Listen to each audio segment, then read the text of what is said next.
Il est 2 heures du matin à Shenzhen. Pendant que le monde dort, des milliers d'ingénieurs travaillent dans des usines de fabrication éclairées, des laboratoires de recherche et des centres de développement en IA. Ils ne sont plus en train de rattraper l'Occident. Dans de nombreux domaines, ils sont déjà devant. Rien qu'en 2024, la Chine a annoncé 18 nouvelles usines de fabrication de semi-conducteurs. Leurs publications de recherche en IA rivalisent désormais, et dans certains domaines, surpassent celles des États-Unis. Ils ont déployé plus d'infrastructures 5G que le reste du monde combiné. Il ne s'agit plus de fabrication bon marché. Il s'agit de domination technologique. Et c'est pour ça que les gouvernements occidentaux perdent le sommeil. Je vous propose une plongée approfondie dans la question qui redessine les dynamiques du pouvoir mondial. Pourquoi la montée technologique de la Chine terrifie-t-elle l'Occident ? Nous allons explorer les semi-conducteurs, l'intelligence artificielle, les télécommunications, l'informatique quantique et le plan stratégique derrière tout cela. Nous examinerons les faits, les données et surtout ce que cela signifie pour l'avenir de la technologie mondiale. Décryptons le présent pour anticiper demain.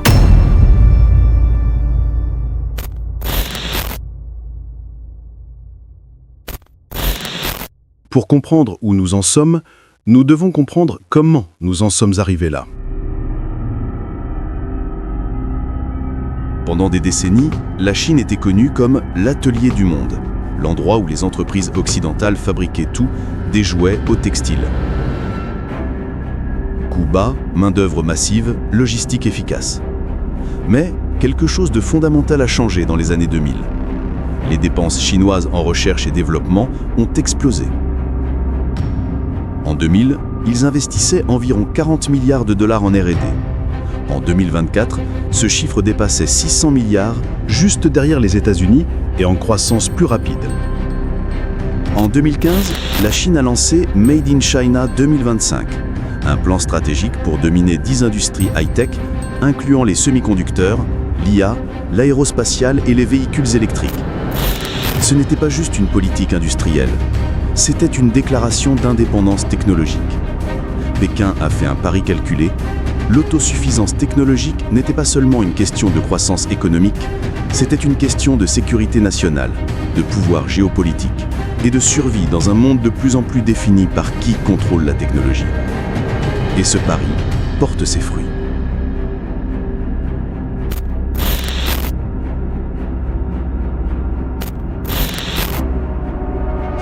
Commençons par les semi-conducteurs, parce que celui qui contrôle les puces contrôle l'avenir.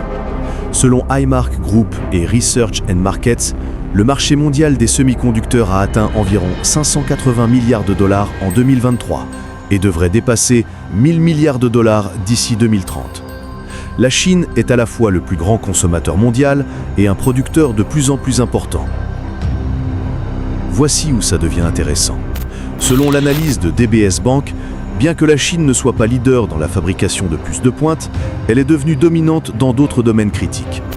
L'Information Technology and Innovation Foundation rapporte que la Chine contrôle maintenant 38% du marché mondial de l'assemblage, test et packaging, connu sous le nom de ATP. C'est la phase finale de la production de semi-conducteurs et c'est absolument crucial. Tom's Hardware a documenté qu'en 2024 seulement, la Chine a annoncé 18 nouvelles usines de fabrication de semi-conducteurs. C'est une expansion sans précédent de la capacité de production.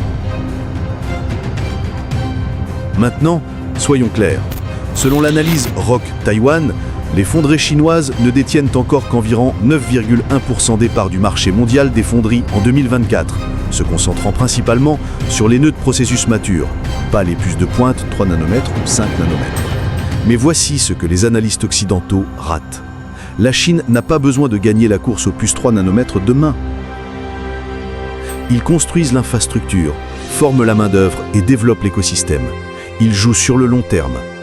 Le gouvernement chinois a investi environ 150 milliards de dollars dans le développement des semi-conducteurs à travers divers fonds et subventions. Certains de ces investissements ont échoué. Tom's Hardware les appelle des zombie fabs, des installations inactives qui n'ont jamais atteint la production. Mais même en tenant compte du gaspillage et de l'inefficacité, l'ampleur de l'ambition est stupéfiante. Et chaque échec leur apprend ce qu'il ne faut pas faire la prochaine fois. Des entreprises comme SMIC, Semiconductor Manufacturing Corporation, font de réels progrès. Malgré les sanctions américaines les empêchant d'accéder aux équipements les plus avancés, ils ont réussi à produire des puces 7 nanomètres, choquant les analystes occidentaux qui pensaient que c'était impossible sans lithographie EUV. Ils ne sont pas encore au niveau de TSMC, mais ils rattrapent leur retard plus vite que prévu.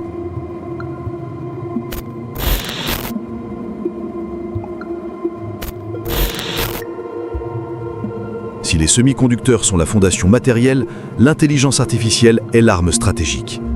Selon une recherche publiée sur Archive, la part de la Chine dans les publications de recherche en IA a considérablement augmenté au cours de la dernière décennie. Dans de nombreuses catégories, les chercheurs chinois publient maintenant plus d'articles sur IA que les Américains. L'université de Tsinghua, l'université de Pékin et l'Académie chinoise des sciences sont devenues des puissances de la recherche en IA, attirant des talents du monde entier et repoussant les limites de l'apprentissage automatique, de la vision par ordinateur et du traitement du langage naturel. Mais voici où l'approche chinoise diffère fondamentalement de l'Occident. Alors que les États-Unis se concentrent sur l'innovation de rupture, nouvelles architectures de modèles, recherche de pointe, la Chine excelle dans l'implémentation à grande échelle. Les villes chinoises sont des laboratoires vivants pour le déploiement de l'IA. Reconnaissance faciale, optimisation du trafic, police prédictive, logistique automatisée. Ce ne sont pas des programmes pilotes, ils sont opérationnels à une échelle qu'aucun pays occidental n'a atteint. La Chine a massivement investi dans l'infrastructure IA, des centres de données massifs, des supercalculateurs et des plateformes de cloud computing. Des entreprises comme Alibaba, Tencent et Baidu opèrent des écosystèmes IA qui servent plus d'1 milliard d'utilisateurs. Ils forment aussi plus d'ingénieurs en IA que n'importe quel autre pays. Chaque année, des centaines de milliers de gradués entrent sur le marché du travail avec des compétences en apprentissage automatique, sciences de données et développement IA. Et voici ce qui empêche les planificateurs de défense occidentaux de dormir. Armes autonomes alimentées par l'IA, systèmes de surveillance intelligents et capacités cyber pouvant opérer à vitesse machine. La question n'est pas de savoir si la Chine est compétitive en IA. La question est, dans combien de domaines sont-ils déjà en avance ?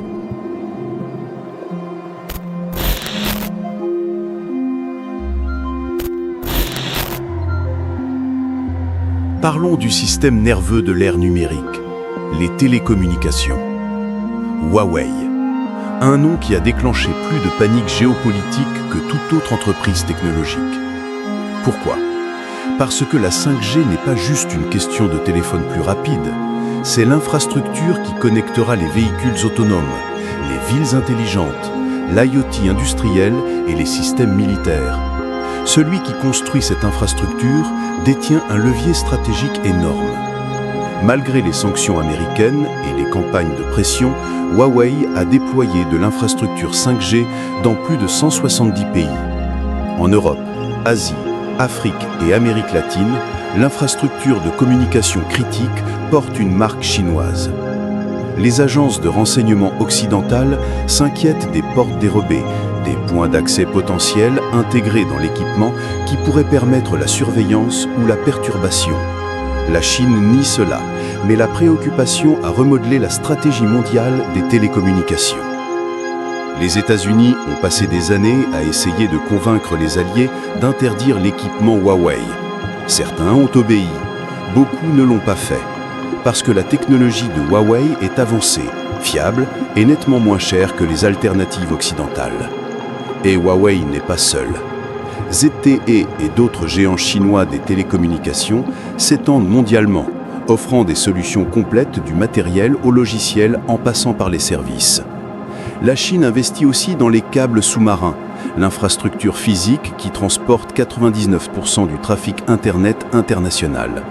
Contrôler les câbles, c'est influencer les flux de données. C'est la souveraineté numérique en action.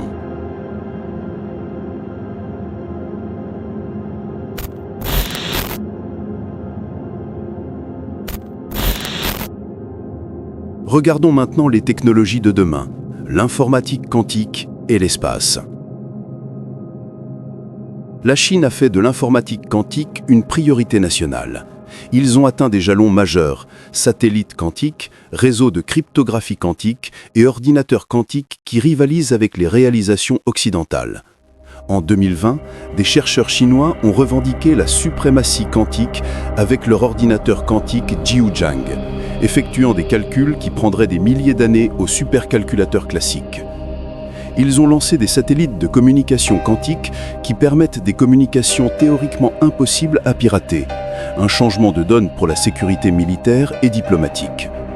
Dans l'espace, la Chine a construit sa propre station spatiale, Tiangong, après avoir été exclue de la Station spatiale internationale. Ils ont fait atterrir des rovers sur la Lune et Mars. Ils développent des fusées réutilisables et planifient des bases lunaires. Ils construisent aussi de vastes constellations de satellites pour les communications, l'observation terrestre et le positionnement, des alternatives au GPS qui réduisent la dépendance aux systèmes américains. Ce ne sont pas juste des projets de prestige, ce sont des capacités stratégiques avec de profondes implications militaires, économiques et scientifiques. L'espace est le terrain stratégique ultime, et la Chine le revendique.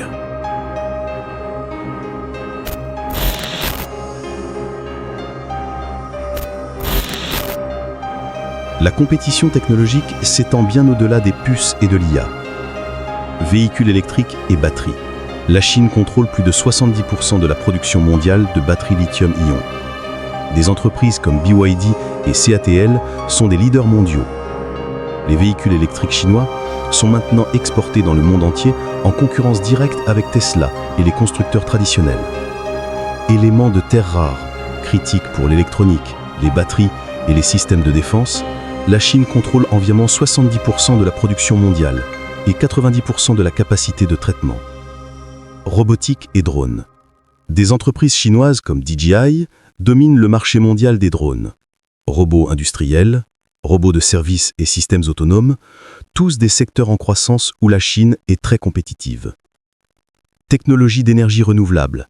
La Chine fabrique la majorité des panneaux solaires et des éoliennes.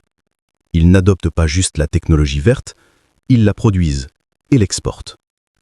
Le schéma est clair. La Chine se positionne au centre des chaînes d'approvisionnement critiques pour les technologies qui définiront le XXIe siècle.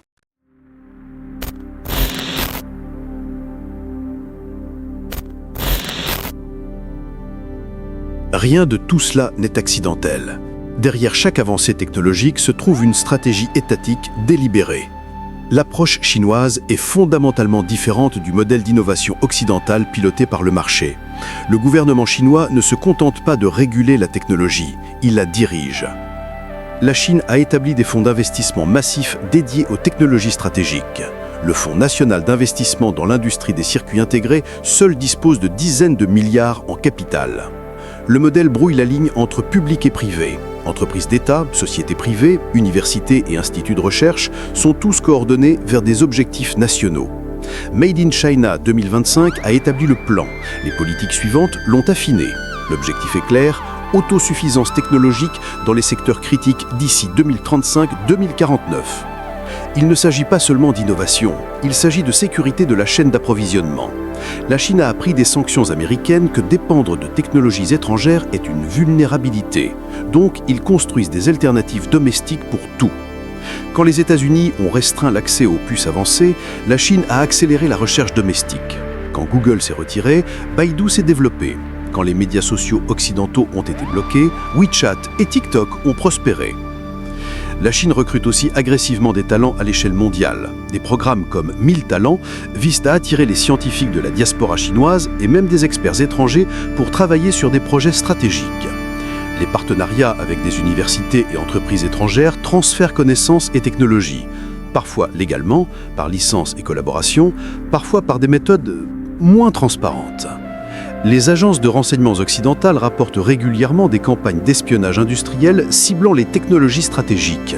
La Chine nie le vol systématique, mais reconnaît des stratégies agressives de transfert de technologie. Le message essentiel, c'est un effort national coordonné avec des échéances mesurées en décennies, des budgets en centaines de milliards et des ambitions qui redessinent l'ordre technologique mondial.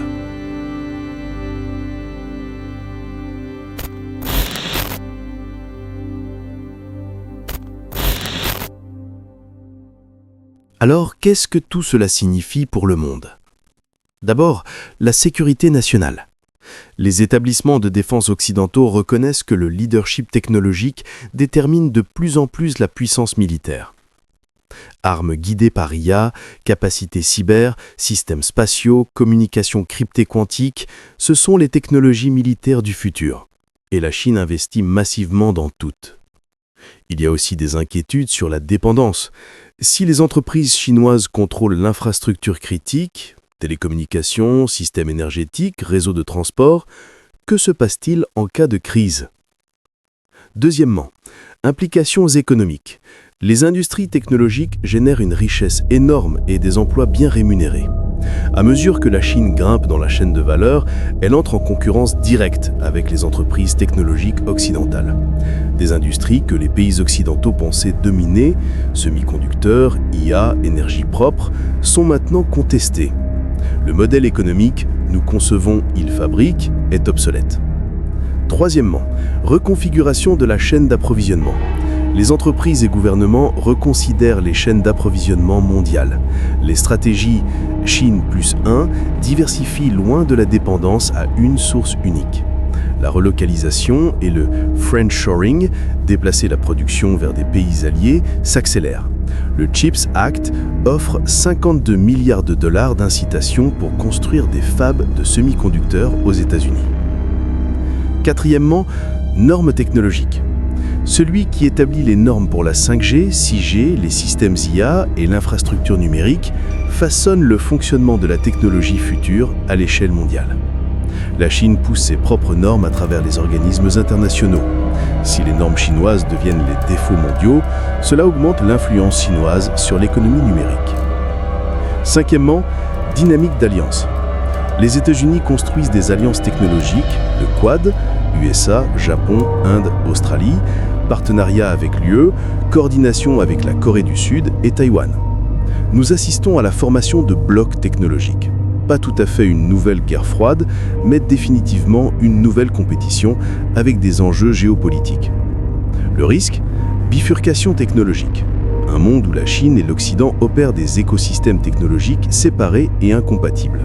Des puces différentes, des modèles d'IA différents, des normes différentes, une infrastructure Internet différente. Un rideau de fer numérique. Ce serait inefficace, coûteux et potentiellement dangereux, mais c'est de plus en plus plausible. En regardant vers l'avenir, plusieurs scénarios émergent. Explorons 3 possibilités. Scénario 1. Autosuffisance technologique chinoise. Dans ce scénario, la Chine surmonte les limitations actuelles. Ils développent une technologie EUV indigène, leurs fabricants de puces atteignent la parité avec TSMC et Samsung, leurs modèles IA rivalisent ou dépassent ceux de l'Occident. La Chine devient véritablement autosuffisante en technologie critique et commence à exporter de la technologie avancée à l'échelle mondiale. La nouvelle route de la soie devient une route de la soie numérique, propageant les normes technologiques chinoises. Ce scénario déplace significativement les dynamiques de pouvoir mondiaux. La Chine devient le fournisseur technologique du Sud global, construisant des dépendances similaires à celles qui bénéficient actuellement aux pays occidentaux. Scénario 2. Bifurcation numérique. Dans ce scénario, le découplage technologique s'accélère. Le monde se divise en 2 écosystèmes technologiques incompatibles, un centré sur les États-Unis et leurs alliés, un sur la Chine. Architecture de puces différentes, plateformes IA, normes Internet, systèmes de paiement, même des réseaux de câbles sous-marins différents. Les entreprises doivent choisir quel écosystème prioriser. Les pays d'Afrique, d'Amérique latine et d'Asie du Sud-Est font face à des pressions pour choisir un camp. La technologie devient explicitement liée à la géopolitique. L'inconvénient, efficacité réduite, efforts dupliqués, innovation mondiale plus lente. L'avantage, point de défaillance unique réduit, véritable compétition technologique stimulant l'innovation. Scénario 3. Coopération sélective avec compétition. Dans ce scénario, la compétition stratégique continue, mais la coopération sélective persiste. Le monde reconnaît que certains problèmes, comme le changement climatique, la réponse pandémique, les débris spatiaux, nécessitent la coopération. La collaboration continue dans la recherche fondamentale, certaines normes et domaines non stratégiques. La compétition s'intensifie dans les applications militaires, l'infrastructure critique et les industries stratégiques. C'est une rivalité gérée plutôt qu'un découplage absolu. Pensez à la coopération spatiale USA-URSS pendant la guerre froide. Compétition avec garde-fous. Quel scénario est le plus probable ? Probablement un hybride, des éléments des trois, variant selon le secteur technologique et le moment géopolitique. Mais il y a un quatrième scénario à mentionner. La course aux armes IA s'engouffre dans un territoire véritablement dangereux. Systèmes d'armes autonomes déployés sans garanties adéquates. Attaques cyber alimentées par l'IA s'escaladant hors de contrôle. La course à la suprématie l'emportant sur les considérations de sécurité. C'est le scénario qui empêche les chercheurs en sécurité IA de dormir. C'est pourquoi beaucoup appellent à des accords internationaux sur l'IA, comme les traités de non-prolifération nucléaire, mais pour l'intelligence artificielle. La technologie dont nous discutons n'est pas juste économiquement importante, elle est existentiellement importante. Nous revenons donc là où nous avons commencé. Ces ingénieurs à Shenzhen travaillant toute la nuit. La montée technologique de la Chine est réelle, substantielle et stratégique. Elle représente le déplacement le plus significatif du pouvoir technologique mondial depuis que les États-Unis ont dépassé l'Europe au milieu du XXe siècle. Les chiffres racontent l'histoire.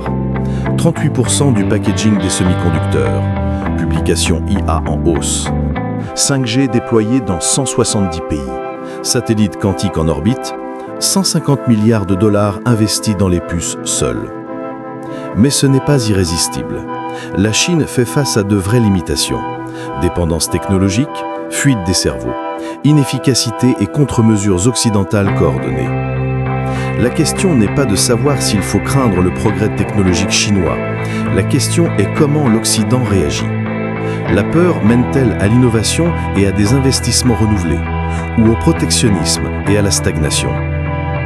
Cherchons-nous une compétition gérée avec coopération sur les défis mondiaux ou un découplage technologique total ? Ce sont des questions sans réponse facile, et je veux entendre votre perspective. Pensez-vous que les peurs occidentales concernant la technologie chinoise sont justifiées ? Le découplage technologique est-il inévitable ? Devrait-il y avoir des accords internationaux sur le développement de l'IA ? Déposez vos réflexions dans les commentaires. Ayons un débat informé. Si vous avez trouvé cette analyse précieuse, abonnez-vous à Digital Geopolitics pour plus de plongées en profondeur sur comment la technologie redessine la géopolitique. La semaine prochaine, nous analysons la pénurie mondiale de puces et ce qu'elle révèle sur les dépendances technologiques. Ensuite, nous plongeons dans les implications de l'informatique quantique pour la cryptographie et la sécurité nationale. C'est Digital Geopolitics, comprendre le présent pour anticiper l'avenir numérique. Merci de nous avoir regardés.